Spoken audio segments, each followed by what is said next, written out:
So my name is Joel Van Auken. I'm a full stack software engineer developer at MISO Energy up in Carmel. And so MISO Energy is kind of this, they call it the air traffic controller of the electric grid. So they kind of coordinate all the different utility providers to make sure they all get along on the grid. So that's kind of what my company does. My team is responsible for their public website, so I don't get so much into the kind of electrical engineering side of it. That's for a lot smarter people than myself, but the public website is a really important communication tool for us.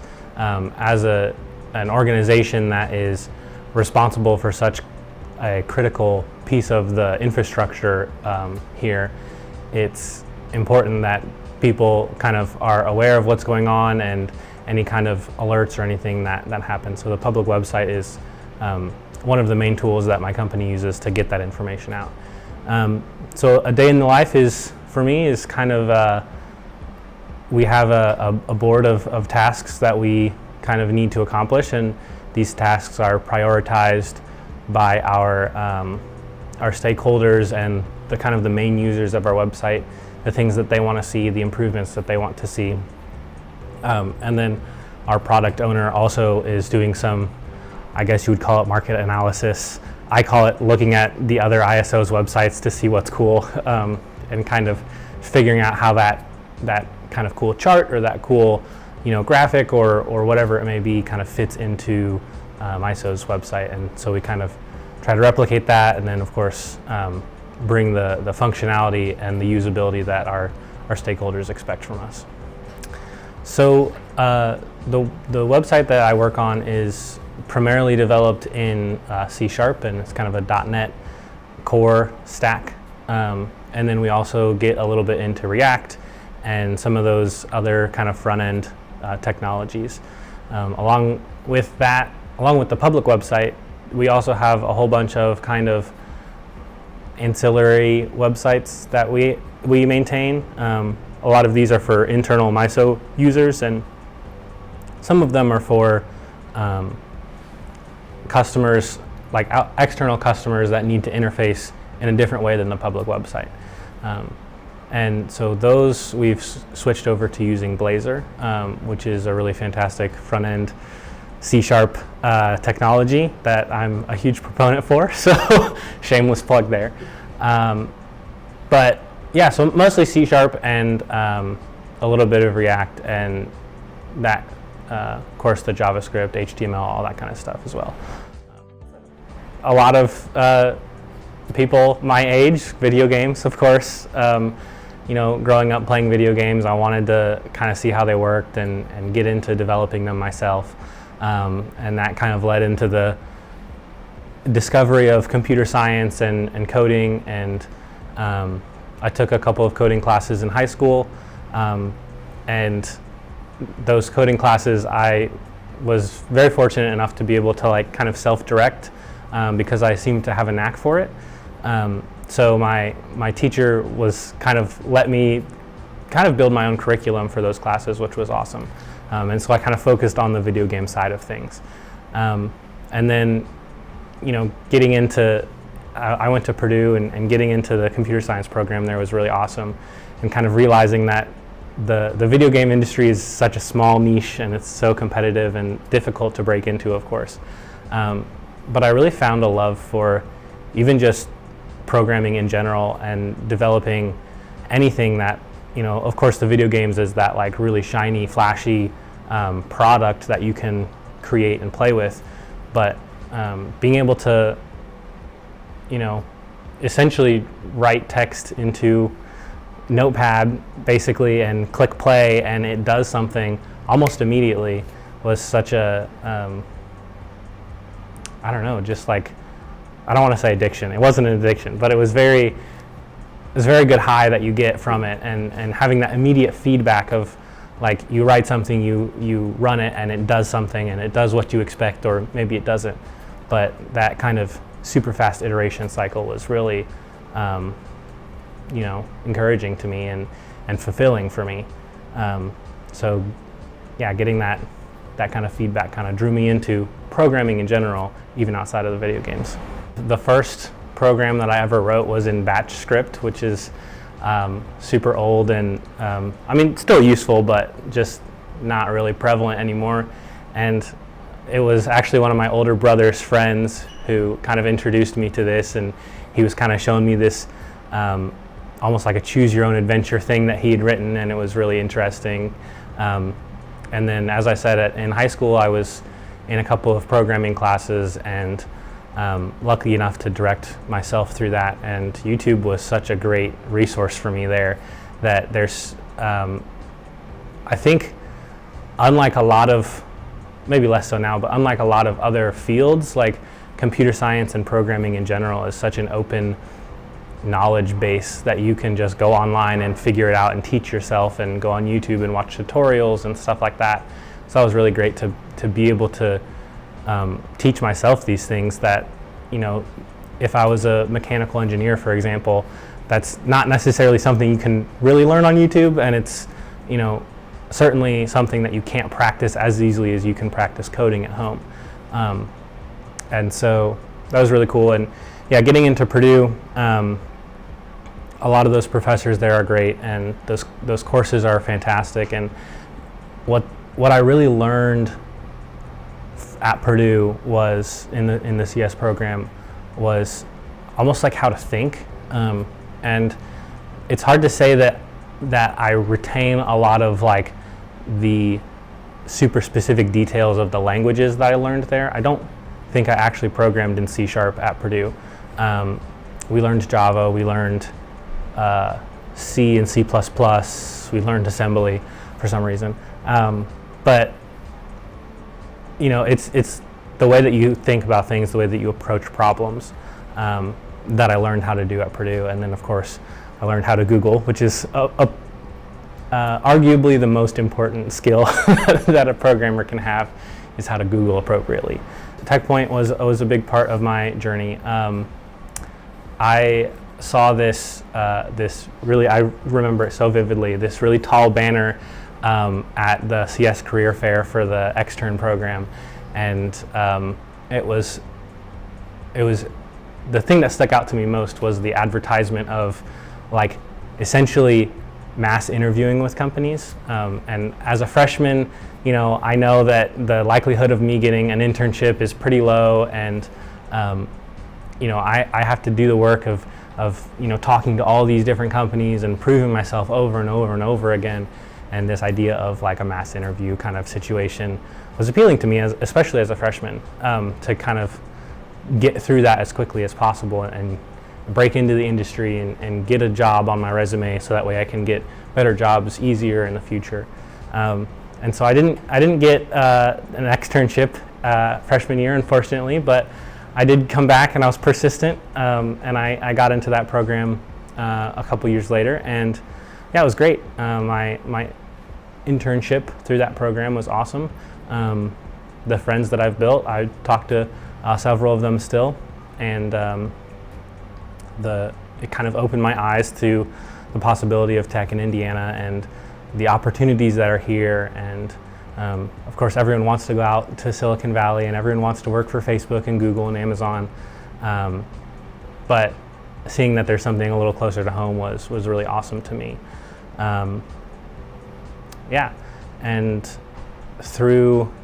actually it was through one of the friends that I made at my extern year, I got my first job out of college. And so that was a really good kind of opportunity for me, and I knew someone at that company, so I didn't have to, you know, start completely fresh, not knowing anybody. And yeah, it was a really good network that it helped me start to build.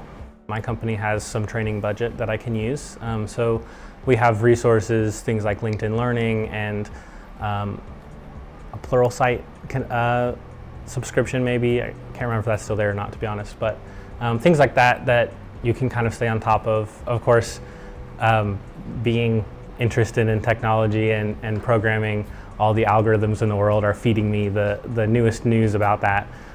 So just kind of naturally I hear about these new things. And then also things like conferences. So actually just got back from a conference a Microsoft conference about Visual Studio, which is one of the programs that I use to write the C# code. And so at this conference, they were talking about all the new C# features and the new languages, and of course, AI was a big topic this year and last year at this, and how you can leverage that technology and how C# and .NET kind of empower you to leverage that.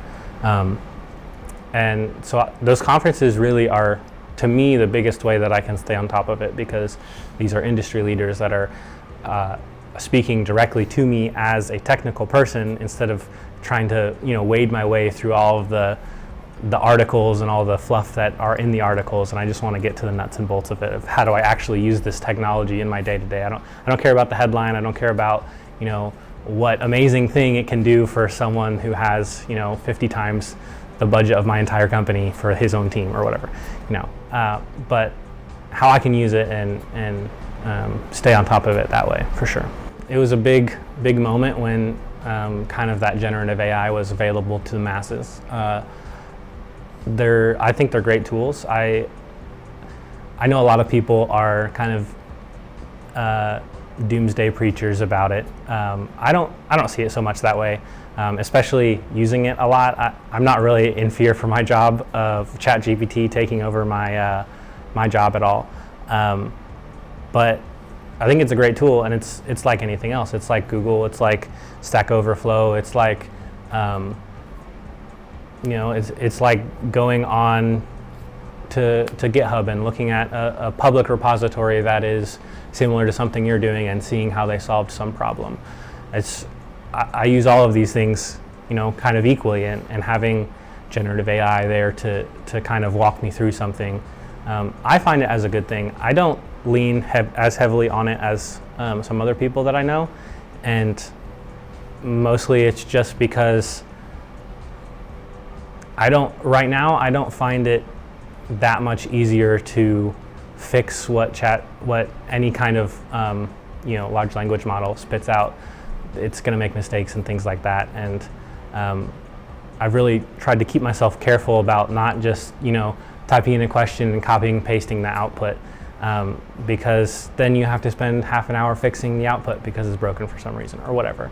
But I think it's great, and I've started playing around with how I can use it not just as a development tool, but actually as a product for my job. The website that I work on has a lot of documents on it, and that's probably like 90% of the website is just these documents that we need to serve up to our customers.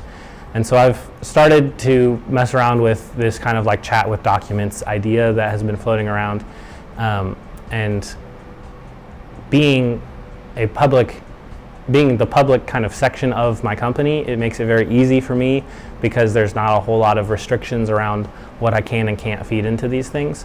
Of course, I'm not feeding sensitive information into large language models or pushing it out to companies' APIs and stuff like that, but being able to play around with it and kind of see what results I get about kind of chatting with these honestly kind of complicated, a lot of like legalese in these documents, that it can kind of just distill down for us. I think it'll be really helpful for our customers at some point to kind of be able to interact with these documents in a new way.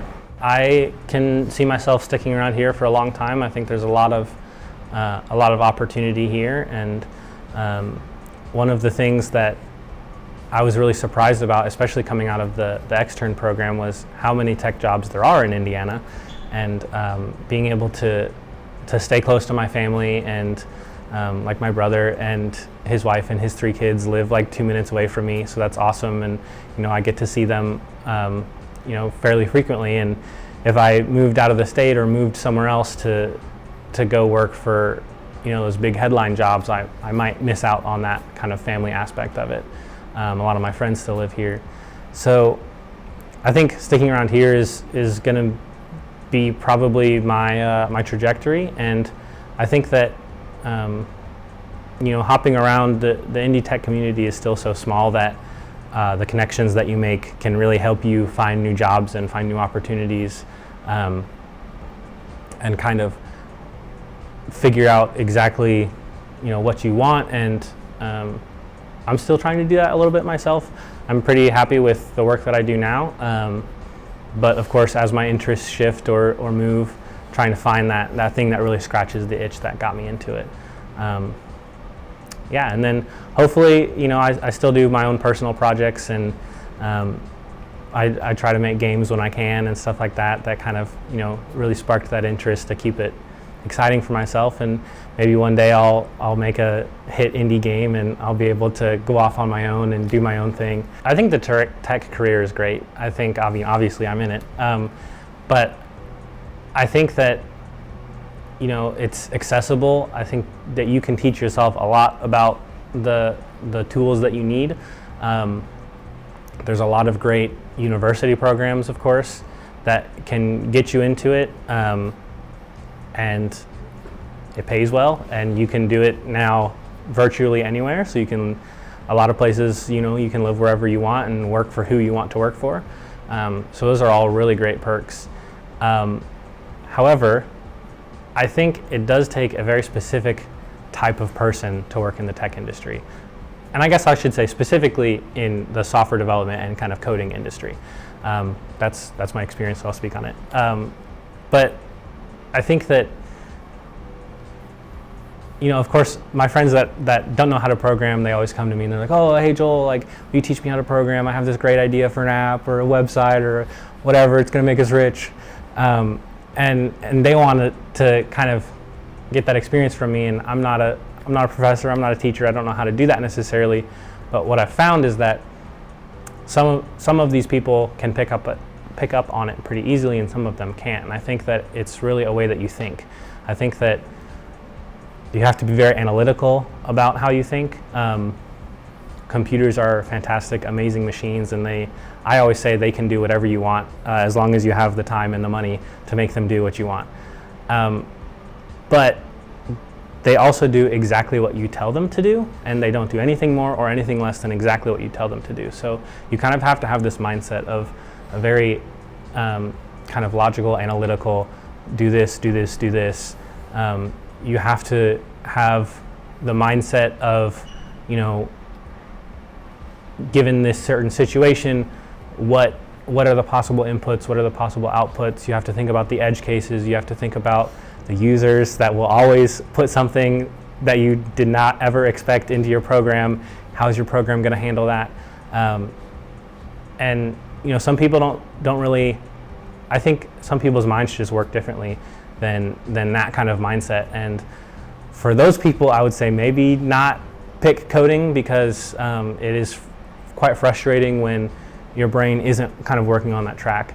But yeah, I think if you have the mindset and you have the kind of thought patterns of kind of logical, analytical, I think that coding is great. And it's not so much about what languages it's not so much about, do you know this data structure or this algorithm? All that stuff is online forever. And you can look it up and you can copy it and modify it and make it do what you need it to do. That's not the important stuff. The important stuff is how you think. And that's what every interview question ever is designed for. It's designed so that the potential employer can analyze how you think, and are you able to think in the way that you need to think in order to perform the job that they're evaluating you for. So yeah, I think that is the biggest thing, is if you think that your brain works in that kind of analytical way, you're going to do just fine in the tech industry, and I would highly encourage you to do so.